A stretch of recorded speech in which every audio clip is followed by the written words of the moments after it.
Hey everybody, we are here. This is day one of E3, and we went to it, and it's been a childhood dream of ours, and we're very happy to be going to E3, and yeah, we're having a good time. So we're gonna kind of go through the stuff that we saw today, and it was a very overwhelming experience, and yeah, we saw a bunch of stuff, so we're gonna want to talk about it. Yeah, I flew across the country and to come here, and I'm very excited about it. Um, Principally, we played four games. The We didn't get to play Mario today. We're gonna try to play Mario Mhm. tomorrow. We went through. We sat in line for Mario for 45 45 minutes minutes. and gave up Yeah, because the line didn't seem to be moving. So we were yeah, gonna try. We're gonna we're try gonna do again. it tomorrow. We went to the Indiecade part Yes. of Yeah.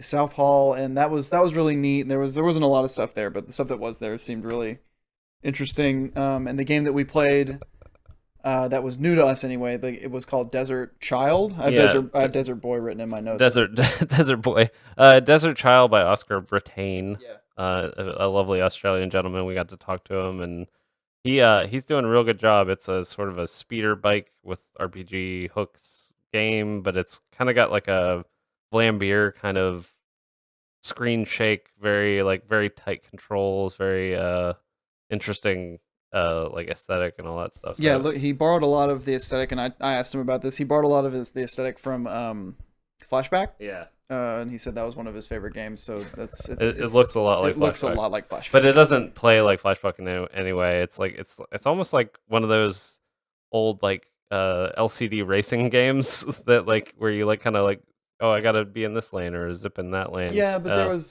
the interesting thing about the interesting thing about the game is that the racing was fine. I thought when I played it, what I thought was really interesting about that game was the RPG element side of Yeah, it. yeah. Like after I played immediately after Jason got done, and the demo didn't reset or anything. It just was like what would happen if you were gonna play again. Sort of an overworld setting. Yeah, there was like this really like long like Santa Monica Pier kind of thing with like four buildings, and one of them was like the place where you signed up to race, and then the other one, and one of them was a ramen shop, and then one of them was a body shop, and then one of them was a pawn shop.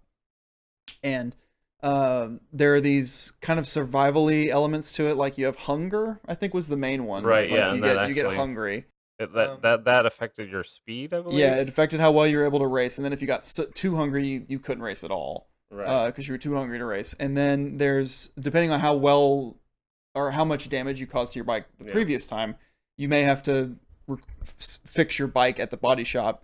And in order to have money for that, you have to like the shit that you pick up during the race. You go to the pawn shop and you sell that Right. stuff.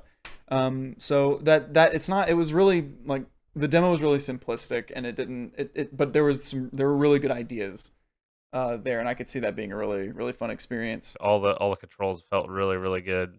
Um, and just like there was all these little tiny details with the screen shake, and like actually like you move across this like parallax, uh, and like whenever you go fast or you do a dash, that the whole entire screen kind of like like compresses a little bit, and then it gave you this like feeling of speed that was like, even though it's like a side view kind of thing, it was kind of like it was really interesting like Yeah. what he was doing. It And was it seems like it was doing like an inordinate amount of post processing right. for a game like that. Yeah, it was a lot. There was a lot of polish A there lot that about was aesthetic. kind of And surprising. so now he needs to really polish up his gameplay, or polish up his RPG mechanics, and I think he's really got something. I really Yeah. liked it.